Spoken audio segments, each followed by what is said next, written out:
Hello বন্ধুরা, তো আজকে সন্ধ্যের থেকে রাত অবধি আমি কি রান্না করলাম সেটাই তোমাদের সাথে শেয়ার করতে চলেছি।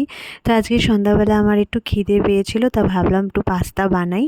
তো এখানে আলু, পেঁয়াজ, কাঁচা লঙ্কা দিয়ে দিয়েছি, আর পাশে আমি না ঘুগনি বানাবো। আজকে রাতে ঘুগনি আর লুচি হবে আমাদের ঘরে। তো তার জন্য প্রেশারের সাইডে আমি ঘুগনিটাও সেদ্ধ করতে বসিয়ে দিয়েছি। আর এখানে পাস্তাতে আমি একটু বাটার দিলাম আজকে। তো বাটার দিয়ে আর একটু ম্যাগি মশলা আর নুন দিয়ে বানাচ্ছি। তো হয়েই গেছে আমার পাস্তা বানানো। তো দেখো এখন খেয়ে নিই। তো পাস্তা খাওয়ার পর আমি চলে আসলাম ঘুগনি বানানোর প্রিপারেশনে। তো এখানে একটু গোটা জিরে আর পেঁয়াজ দিয়ে দিয়েছি। এদিকে আলু টালু সব রেডি, মশলাও রেডি। তো ওইগুলো দিয়ে আমি ঘুগনি বানাবো। তো আজকে রাতে আমরা ঘুগনি আর আমার শাশুড়ি মা লুচি বানাবে গরম গরম। এটাই আমরা আজকে রাতে ডিনার করব।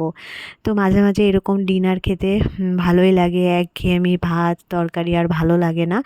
তো তাই ভাবলাম আজকে একটু স্পেশালভাবে অন্য কিছু রাত্রে খাই। তো এক এক করে দেখতেই পেলে আমি সব মশলাগুলো দিয়ে দিলাম। তো এখন একটু ভাজা ভাজা করব, আর বাটা মশলাটাও দিয়ে দিলাম। তো যেভাবে বানাই আর কি ঘুগনি সেভাবেই বানাচ্ছি। আর এখন মশলাটা কষে আসলে তারপরে আমি সেদ্ধ করা ঘুগনিগুলো এরপরে দিয়ে দেব।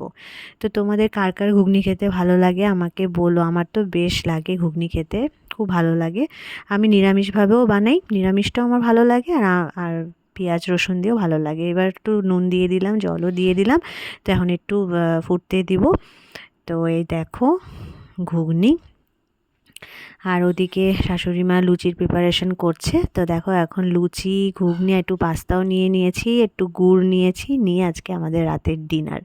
তো চলো টাটা।